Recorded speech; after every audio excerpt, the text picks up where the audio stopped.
Et messieurs, bonjour ou bonsoir, selon les endroits du monde où vous résidez. Bienvenue à bord de ma capsule FIFA 2026, Célesta à Maria, du dérapage à l'effronterie. C'est à propos de l'amertume. D'après-match, France-Paraguay. Sans plus tarder, visionnons ce qui suit.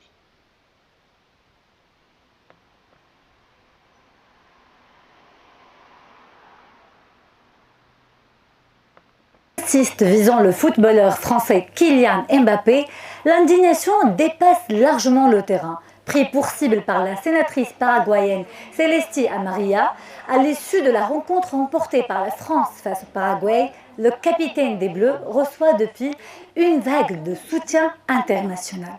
Après la Fédération française de football et le président français Emmanuel Macron, c'est au tour du président de la FIFA, Gianni Infantino, de condamner fermement ces attaques. Je condamne sans équivoque les propos racistes tenus à l'encontre de Kylian Mbappé par la sénatrice paraguayenne Celeste Amarilla. Le monde du football et la société tout entière sont solidaires du capitaine de l'équipe de France. Nous devons lutter contre le racisme et l'éradiquer ensemble. À l'origine de la polémique, la sénatrice paraguayenne Celesti Amaria, membre du Parti libéral radical authentique, a multiplié les insultes à caractère raciste et les attaques ciblées contre l'attaquant français, provoquant une vive indignation bien au-delà du contexte sportif. Camerounais colonisé, faisant semblant d'être français, rancunier, nouveau riche, arrogant et laid. Au lieu du lait maternel, il tétait des noix de coco. Et la chose la plus instruite qu'il ait jamais entendue, ce sont des chimpanzés. Kylian Mbappé n'a pas tardé à répondre.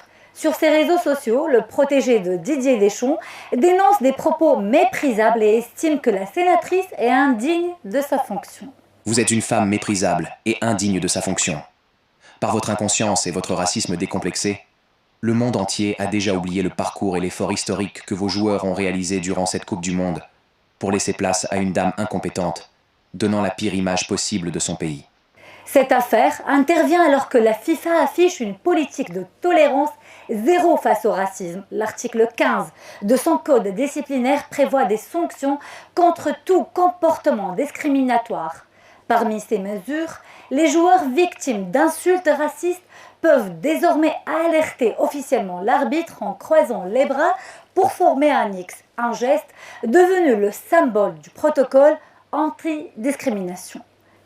Autre évolution du règlement adopté avec l'IFAB, il est désormais interdit de se couvrir la bouche avec la main ou le maillot lors d'une altération afin de garantir la transparence des échanges sur le terrain. Ce geste peut entraîner un carton rouge. Cette règle a d'ailleurs déjà été appliquée durant ce mondial et devenait à l'encontre de qui ?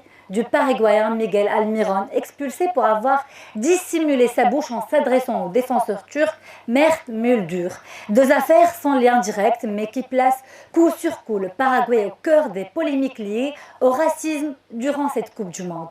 Pour les instances de football mondial, le message est clair, qu'il s'agisse d'un comportement sur la pelouse ou de propos discriminatoires en dehors des stades, aucune dérive ne doit rester sans réponse. Eh bien, messieurs, dames, c'était très clair, bien exposé et rapporté en concision. Une victoire sur donc, le terrain de football provoque une tempête hors du terrain. Il en résulte une tolérance zéro pour ce dérapage de la sénatrice paraguayenne contre Mbappé. Le dérapage de cette honorable Celesta Amaria s'était aggravé et accéléré. Rapidement, les faits. Le 4 juillet 2026, les Bleus, l'équipe de France, élimine le Paraguay 1-0 grâce à un penalty de Kylian Mbappé dans un match qualifié de sale foot, donc très heurté ou physique. Quelques heures plus tard, une sénatrice paraguayenne, Celesta Amaria, déclenche une vague de racisme qui va s'aggraver jour après jour. Aujourd'hui, je fais le point sur ce dérapage qui a choqué la France et le monde du football. Kylian Mbappé, capitaine des Bleus, à la fin du match, refuse de serrer la main du gardien paraguayen, Orlando Gil, qui lui lance la balle dans son dos. Ce refus de Kylian, perçu comme arrogant par certains, va servir de prétexte à Céleste, à Maria, pour déballer sa lourde artillerie raciste anti-noire. L'escalade s'enclenche avec d'autres propos racistes, choquants, et une menace de poursuite judiciaire s'en est suivie. Décidément, elle ne démord pas.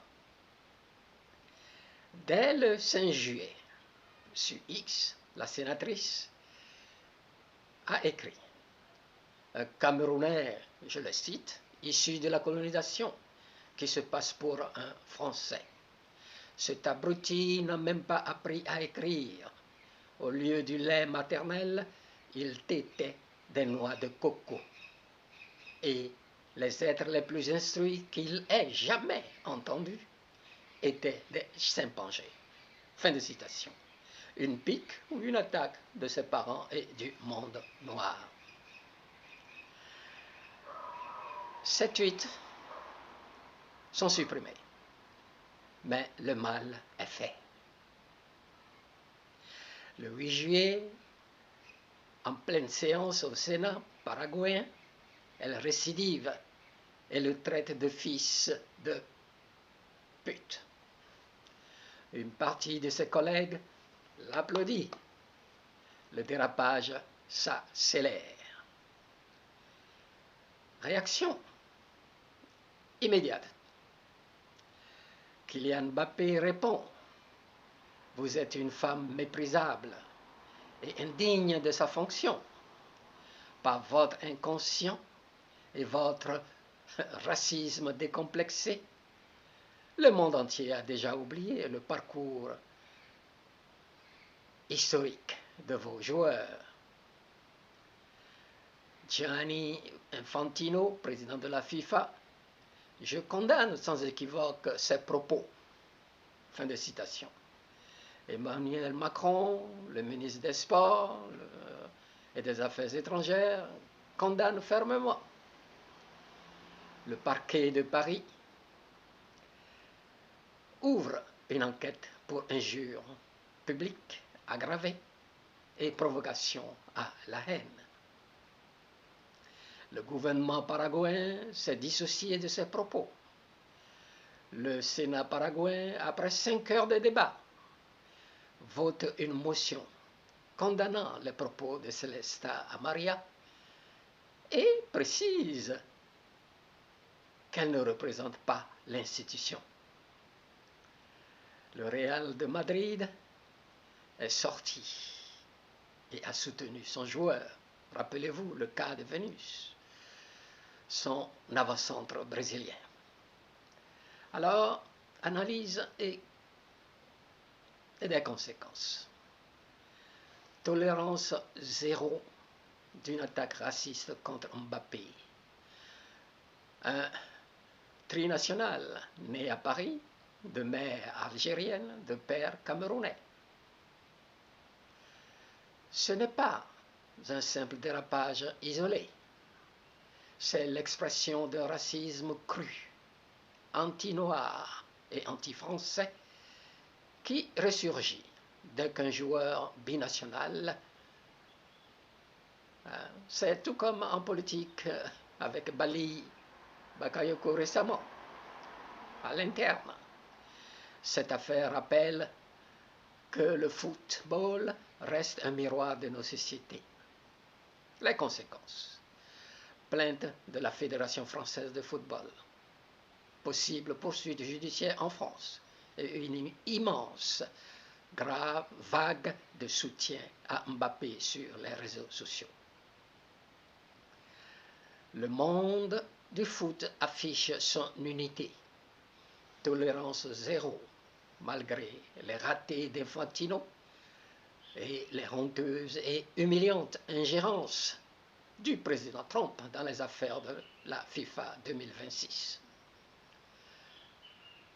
En résumé, Kylian Mbappé a-t-il besoin de prouver son attachement à la France? Ne le prouve-t-il pas assez sur le terrain depuis des années? Quel triste épisode en Coupe du Monde 2026. Cela nous rappelle qu'aucun prétexte ne justifie le racisme.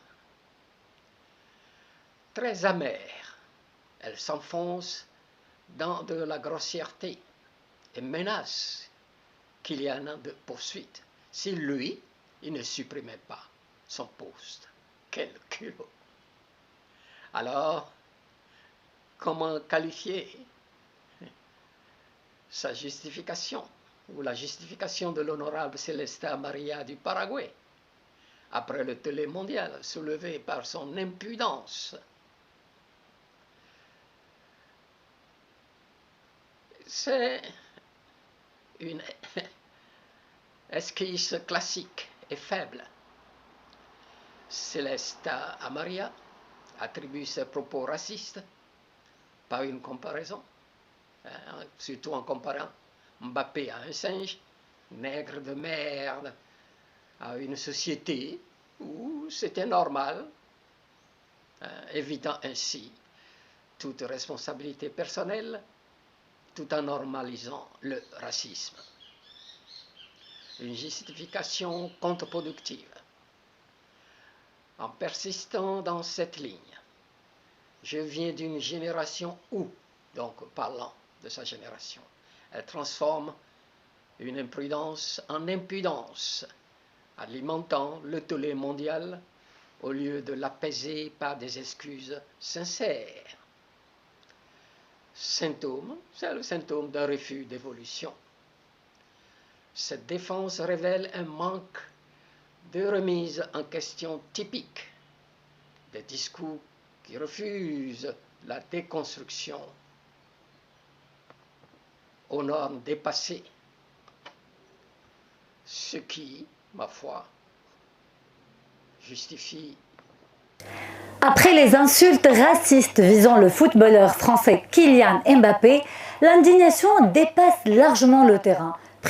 Ce qui justifie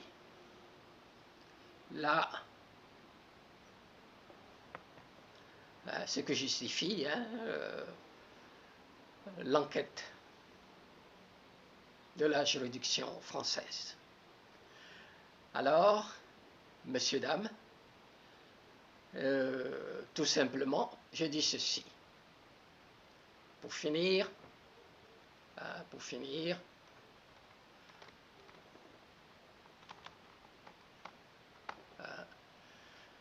eh bien, restons vigilants. Tolérance zéro partout et tout le temps. Messieurs, dames, je vous remercie de m'avoir suivi et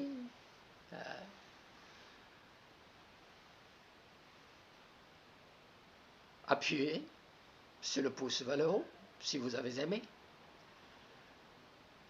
Dites ce que vous en pensez en commentaire. Et à plus pour un dossier.